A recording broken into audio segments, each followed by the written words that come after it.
Bonjour à tous, je suis bien évidemment ravi de vous retrouver ce matin. Je rappelle, il est tout juste 11h30 tout de suite. Voici ce qu'il faut retenir de l'actualité nationale et internationale. Et n'hésitez pas bien évidemment de ne laisser vos commentaires dans l'espace commentaires. Je vais les lire avec un grande joie. Et voilà, merci, je vous souhaite une belle journée. La baignade dans les retenues de barrage, une aventure d'une extrême dangerosité.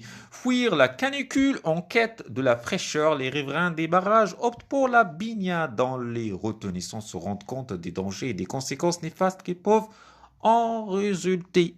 Ainsi, en raison de la prolifération des cas de noyade, une vaste campagne de sensibilisation au danger de la baignade dans les retenues des barrages, les lacs, les rivières a été lancée par l'Agence des bassins hydrauliques des Pourgreg et de la Chaouia en collaboration avec les autorités locales, les collectivités territoriales ainsi que les acteurs de la société civile. Un total de 151 cas de noyade a été enregistré au cours des 4 dernières années dans les régions de Casablanca, Citat, Rabat, Salih, Kenitra, Bni Mellal, Khnefra, indique un rapport de l'agence.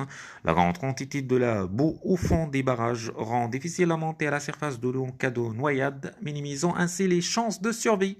Explique l'agence, faisant savoir que la natation dans les lacs exige plus d'efforts que dans la mer. Dans la mer, du fait que la densité de cette dernière est supérieure à la densité de l'eau douce et permet au corps de flotter d'aussi. Aussi, l'agence mit en garde quant à la profondeur d'eau des barrages qui dépasse les 100 mètres dans certains endroits.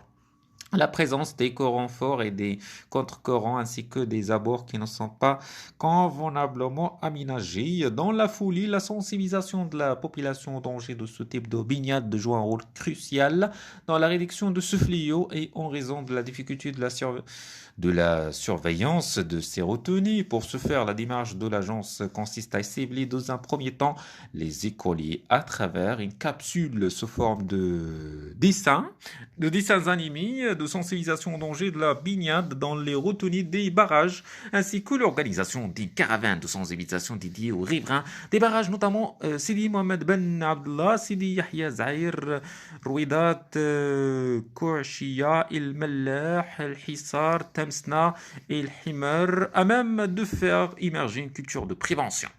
De même, la campagne a permis l'installation de nouveaux panneaux de signalisation à proximité des barrages, la distribution de dépliants, des spots publicitaires, ainsi que la diffusion des émissions et des reportages télévisés en guise de sensibilisation au risque de baignade dans les retenues. Dans la même lignée, de voitures équipées de haut-parleurs ont été mobilisées à cet effet, ainsi que la mise en place d'un stand de sensibilisation mobile. L'objectif étant d'étoffer le programme de sensibilisation en la matière. Institué en 2000, l'agence est un établissement public doté de la personnalité morale, de l'autonomie financière chargée des développements et la gestion de l'eau des domaines publics hydrauliques des Bourg-Grec et de la Chaouia. Merci, je vous souhaite une belle journée.